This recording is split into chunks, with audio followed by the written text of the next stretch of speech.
once against a flail. From threshing corn he turns to Thresher's brains, for which hurrah.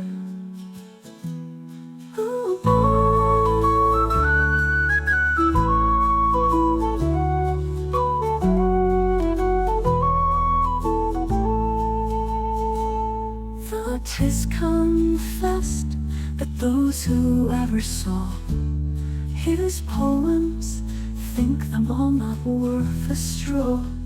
Thrice happy duck, employed in threshing stubble, thy toil is lessened and thy profits double.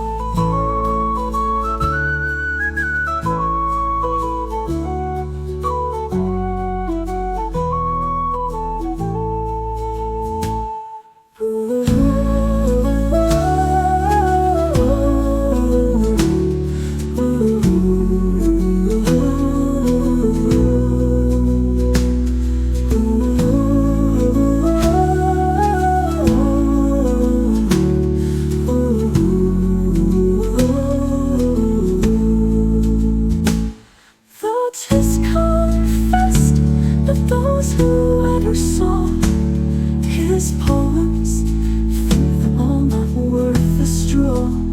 Thrice happy duck, employed in threshing stubble, thy toil is lessened and thy profits double.